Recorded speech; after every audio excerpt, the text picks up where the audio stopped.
కేసీఆర్ కు వెన్నుపోటు పొడిస్తే తప్ప హరీష్ రావు సీఎం కాలేడంటూ సంచలన వ్యాఖ్యలు చేశారు సీఎం రేవంత్ రెడ్డి. రేవంత్ మద్దతిస్తే సీఎం అవుతానన్న హరీష్ కామెంట్స్ కు కౌంటర్ ఇచ్చారు ముఖ్యమంత్రి. ఔరంగజేబ్ కూడా వెన్నుపోటు పొడిచే రాజయ్యాడన్న సంగతి గుర్తు చేశారు. ఇప్పుడు కూడా అవకాశం ఉంది. ఇంజనీర్లు చెప్తున్నారు, వాళ్ళకి చేత కాకపోతే ప్రభుత్వాన్ని మాకు అప్పచెప్పమనండి, వాళ్ళని తప్పుకోమనండి, మేము చేసి చూపిస్తాం. అవునే దిగుమను రేవంత్ రెడ్డి రాజీనామా చేయమని నేను ఎక్కి చేపిస్తాను. రేవంత్ రెడ్డి రాజీనామా చేయమను, నేను ముఖ్యమంత్రిగా ప్రమాణ స్వీకారం చేసి నేను చేసి చూపిస్తాను. నాకు బాధ్యత ఇస్తాంటే I'm ready to take it. ఆయన చేత కాదు హరీష్ రావు నువ్వు చేయంటే చేసి చూపిస్తా. అయ్యా నువ్వు చేత కాకపోతే దిగు, నాకు ఇస్తే నేను చేసి చూపిస్తాను. నేను ఆ పెద్ద మనిషిని అడగదలుచుకున్నా. ఆయన కూడా అంతో ఇంత చదువుకున్నాడు. ఈడున్న ఉపాధ్యాయులు అందరు చదువుకున్నోళ్ళే. 300 ఏళ్ల కింద ఔరంగజేబు అని ఉండేటోడు గుర్తుంది అనుకుంటా మీకు అందరికి. ఆ ఔరంగజేబు రాజు కావాలని, రాజ్యం మేలాలని కోరుకుంటే ఆ అవకాశం తండ్రి అన్న ఇవ్వకపోతే తండ్రినేమో జైల్లో పెట్టిండు, అన్ననేమో ఊరేసి చంపిండు. అప్పటి నుంచి వెన్నుపోటుకు మారు పేరు ఔరంగజేబు అని ఇవాళ చరిత్రలో ఉన్నది.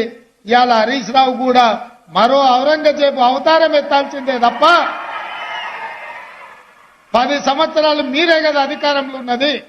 10 ఏళ్లు మీ మామగారు ముఖ్యమంత్రిగా ఉన్నారు, మీరు ఆర్థిక మంత్రిగా, మీరు సాగునీటి పారుదల శాఖ మంత్రిగా ఉన్నారు. 10 ఏళ్లు మీరు పల్లికిలుచుకుంటూ గాలికి తిరిగినరా అని నేను అడుగుతున్నా.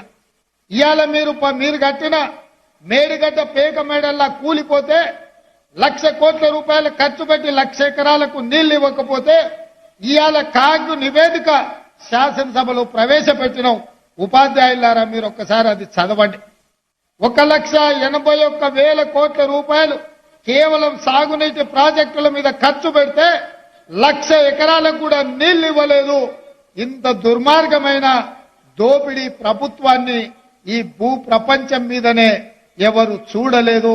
అట్లాంటి దోపిడీకి పాల్పడి మేడిగడ్డ కుప్పగూలితే పోలీసుల పహారాల మధ్యలో తెలంగాణ సమాజం తెలుసుకోకుండా నిర్బంధిస్తుంటే ప్రజలకు చూపించాలి గత పాలకులు ఏ రకంగా దోపిడీకి పాల్పడ్డారో, మేడిగడ్డ ఎట్లా కుంగిపోయిందో చూపిద్దాము రమ్మని అక్కడికి రాకుండా నల్లగొండలు పోయి సభ పెట్టుకున్నారు. ఈ పక్కన కూతవేటు దూరంలో ఉన్న శాసనసభకు ఆయనకు రావడానికి శాతరైతలేదంట. ఆయన కాలు సక్కలేదంట, కట్టె పట్టుకొని నడుస్తుండంట. ఎంత దూరం ఉందో ఆయన ఇంటికి? బేగంపేట ఆయన ఇల్లు ప్రభుత్వం ఇచ్చింది. అది కూడా బేగంపేట నుంచి లాగిడికి మన అసెంబ్లీకి రావడానికి ఎంత టైం పడుతుంది? ఆ నుంచి ఇడికి రానికనేమో కాలు నొప్పి వచ్చింది, కట్టె చేతికి వచ్చింది. కానీ నల్లగొండలో మీటింగ్ పెట్టుకుంటే మాత్రం 150 కిలోమీటర్లు పోయిండు. సానుభూతి పొందాలని వీల్ చైర్ వేసుకుని కూర్చొని నోటికొచ్చిన అబద్ధాలు చెప్తుండు. ఆయనంటే నేను సలహా అడగాలన్నట్టు, అన్నా కేరాఎంపీ సమస్య ఉన్నది, ఎట్లా చేస్తే బాగుంటుందని అడుగుదామనే అసెంబ్లీకి రమ్మన్నా. అసెంబ్లీ పెట్టిందే అందుకు, ప్రతిపక్ష నాయకుడిగా ఉన్నదే దానికోసం కదా. తీర్మానాన్ని పెట్టి ప్రతిపక్ష సలహాలు